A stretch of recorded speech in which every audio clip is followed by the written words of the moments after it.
Alex Fernando, aqui, Bíblia King James, Lucas 15, onde encontra-se 3 parábolas. A da ovelha perdida, da dracma perdida e do filho pródigo.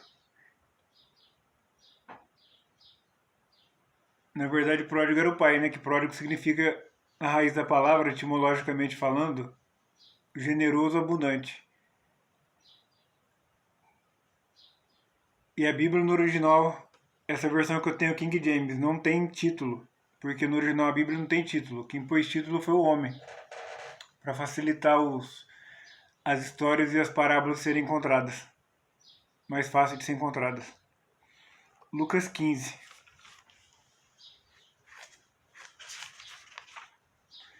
Do 1 ao 32. Então aproximou-se dele todos os publicanos e os pecadores para ouvi-lo. Quem eram os publicanos? Os pecadores eram os corruptos, né? E os cobradores de impostos. As pessoas menos indicadas hoje em dia, imagina aquele tempo, para ouvir Jesus, o Filho de Deus. E os fariseus e os escribas murmuravam, dizendo: Este homem recebe pecadores e come com eles. Aqui os fariseus e escribas representados pela religião, né? Ministros, missionários, profetas, que tem tantos hoje, né? Pelo sistema religioso. Não todos, né? Mas a maioria.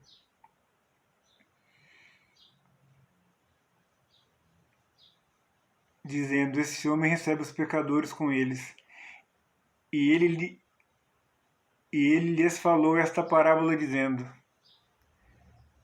Qual de vós é o homem que, tendo 100 ovelhas, perdendo uma delas, não deixa no deserto as 99 e vai atrás da perdida até encontrá-la?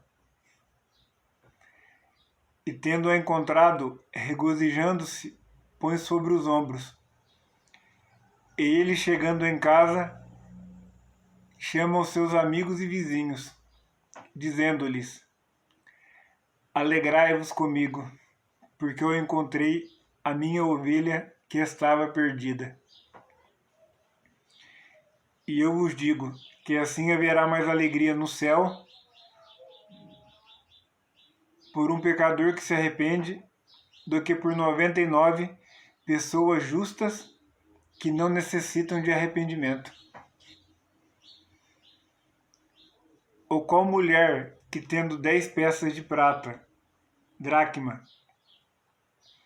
e perdendo uma peça, não acende a candeia, varre a casa, buscando com diligência até encontrá-la?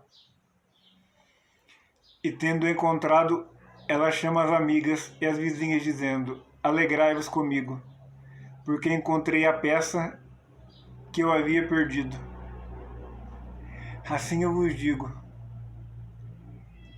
que há alegria na presença dos anjos por um só pecador que se arrepende.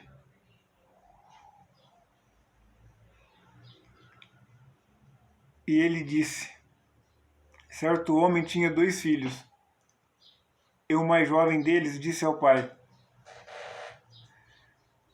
Pai, dai-me a parte dos bens, a que eu tenho direito. E ele dividiu-lhes os seus haveres.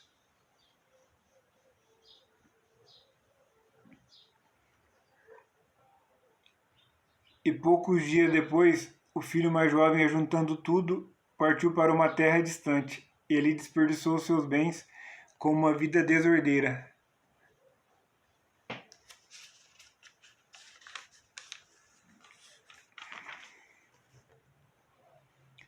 E havendo ele gastado tudo,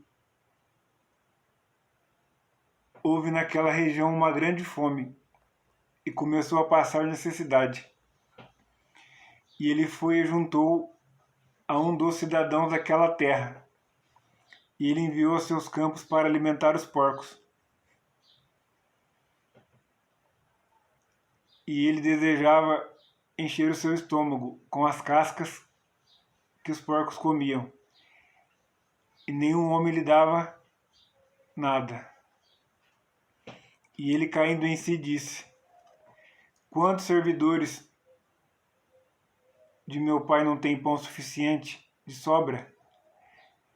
Eu aqui pereço de fome?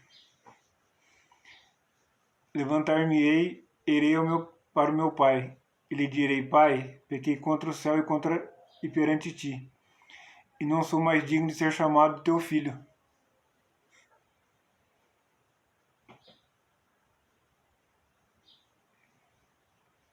Faze como um dos teus servidores.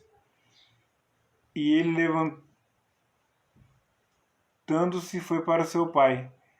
Mas ele, estando ainda longe no caminho, seu pai o viu e teve compaixão, e correndo lançou-se ao seu pescoço e o beijou.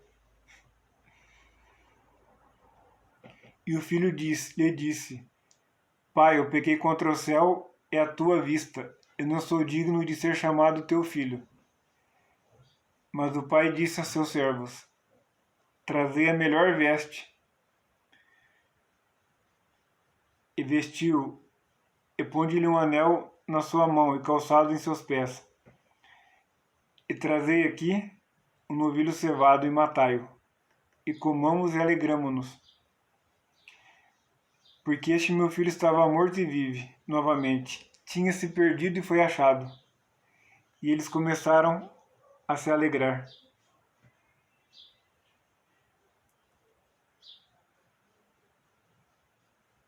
Ora, o seu filho mais velho estava no campo. E vindo ao aproximar-se da casa, ele ouviu a música e as danças. Ele chamou um dos servos e perguntou: que significam aquelas coisas? E ele lhe disse: o teu irmão chegou, e o teu pai matou o novilho cevado, porque ele o recebeu são e salvo.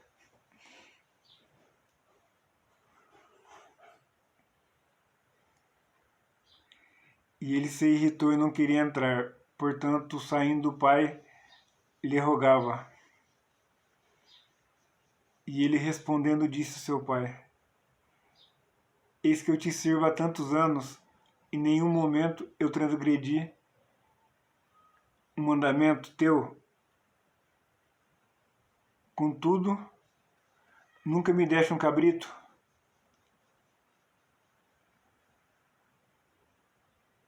para que eu pudesse me alegrar com os meus amigos.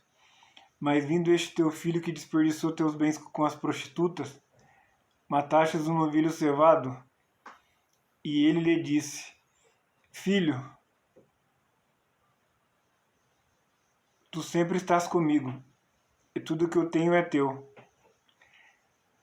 Mas era necessário fazer festa e regozijarmos-nos, porque este teu irmão estava morto e vive novamente, tinha se perdido e foi achado. Agora vamos para a explicação. Sobre os fariseus e escribas. Eram os religiosos da época, né? Os que seguiam a lei e os autores da lei, parte do sinédrio.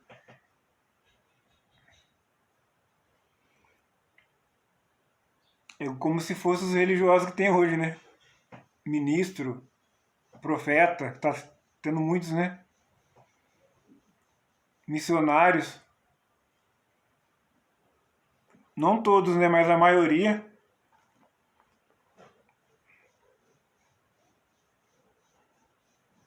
Desde aquela época, compartilhar uma refeição com alguém normalmente indicava que você aceita essa pessoa.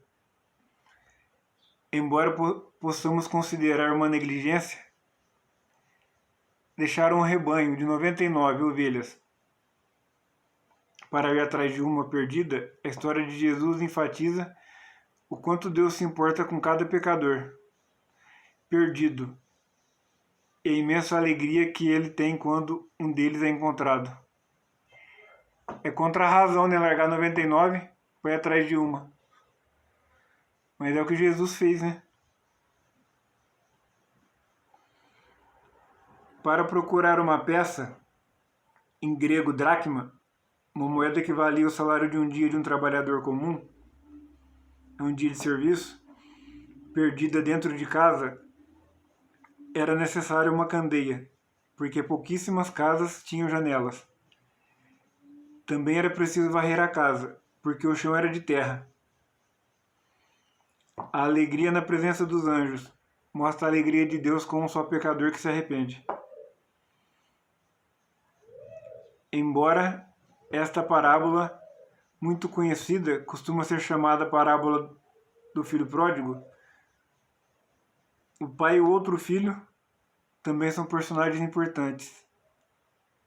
Era raro, mas não inédito, o pai repartir os bens antes de morrer, já que o filho mais velho recebia uma porção dupla da propriedade do pai e a parte do filho mais novo dá-me dos teus bens que caiu para mim, seria um terço da herança. É como uma fazenda se divide por 3. O filho mais velho tinha direito com 2 partes, o mais novo com uma. Ele pedindo a herança do pai em vida, também ele estava querendo que o pai morresse também.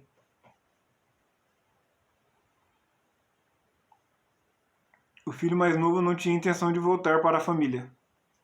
É impossível saber se a vida desordeira inclui prostitutas, ou se esta foi apenas uma acusação irritada, feita pelo irmão mais velho.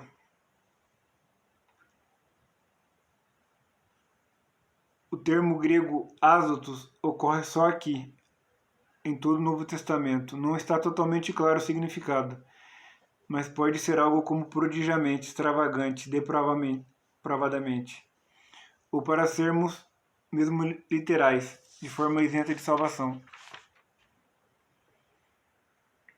O filho mais novo precisou chegar à extrema pobreza e fome para cair em si e perceber que, apesar de tudo que tinha feito, o correto a se fazer era voltar e se tornar um dos servidores do seu pai. No entanto, seria necessário confessar que havia pecado grandemente e não era digno de ser chamado seu filho.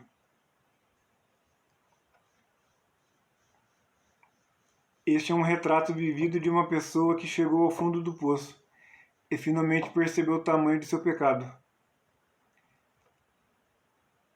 O fato de o pai tê-lo visto, estando ele ainda longe, que indica genitor, costumava esperar a volta do filho.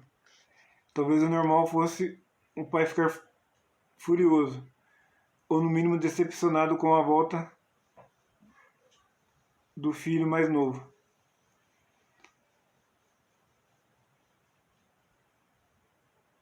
Mas a reação deste homem mostra compaixão. Amor, lançou-se ao pescoço e o beijou.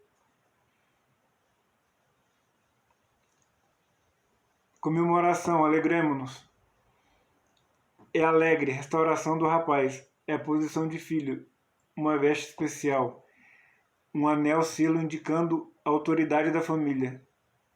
Calçados por filhos, contraste com o escravo, que andava descalço. O anel significava governo e honra, e roupas novas.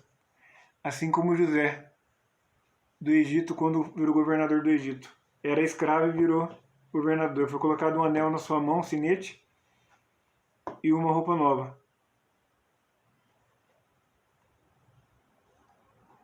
Da mesma forma como Jacó já tinha dado a túnica para ele, e ele já governava sobre os irmãos.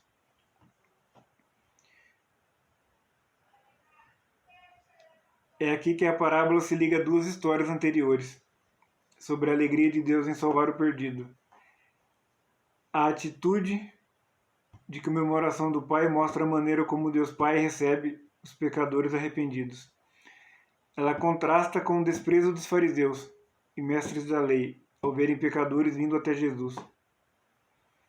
Em vez de terminar com uma nota de alegria e celebração como era de se esperar, a história passa o holofote para o irmão mais velho, diferentemente do pai, que teve uma atitude positiva. O irmão mais velho ficou surpreso com o retorno de seu irmão pecador.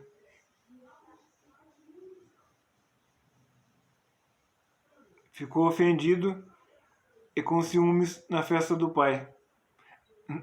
Ficou irritado com o amor perdoador do pai. Declarou sua justiça própria. Na verdade, ele ficou com inveja, né, do pai ter aceitado o irmão. É igual quando você volta para a igreja. Os religiosos não suportam que Deus te ama do mesmo jeito ou ainda mais. Justiça própria a pessoa acha porque ela ficou lá, ela merece pelo que ela fez. E na verdade é pela graça, pelo que Jesus fez no Calvário.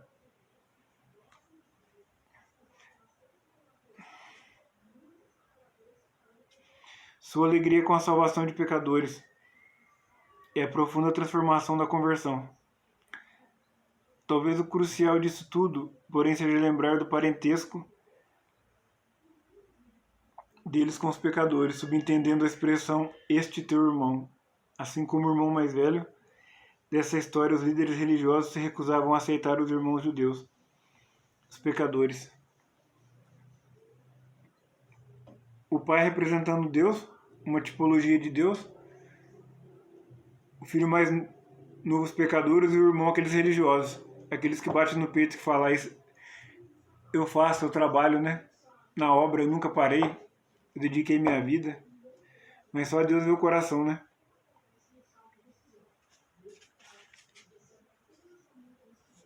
Eu também já fui ovelha perdida. E o que a religião mais faz quando a pessoa se afasta é condenar, na verdade, né, do que ajudar. Na maioria das vezes eu falo isso porque eu vivi isso. A pessoa, o sistema religioso esquece do que você fez, né?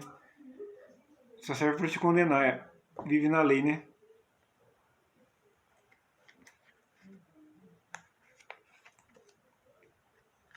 Ainda bem que eu pude contar com a oração da minha mãe. A ovelha perdida no campo, fora da igreja. E a moeda perdida dentro da casa. Um se perde fora, outro se perde dentro. É igual hoje. Tem gente que se perdeu e tá fora da religião, né? E tem gente que tá dentro do templo, frequenta lá e tá perdido. Só que não tem a humildade para se arrepender e mudar de vida.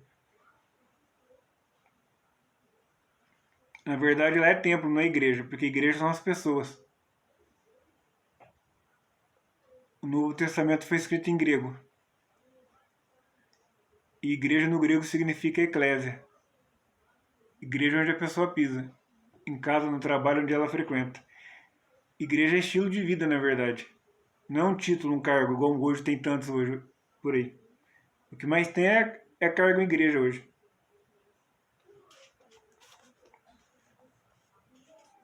E outro fato aqui é no versículo 14. Ele, havendo gastado tudo, houve uma grande fome. E ele começou a passar necessidade. Quando o dinheiro dele acabou, veio a crise. Se ele tivesse com crise no dinheiro, se ele tivesse com o dinheiro na época da crise, ele ia ser um rei, né? Muito obrigado a todos.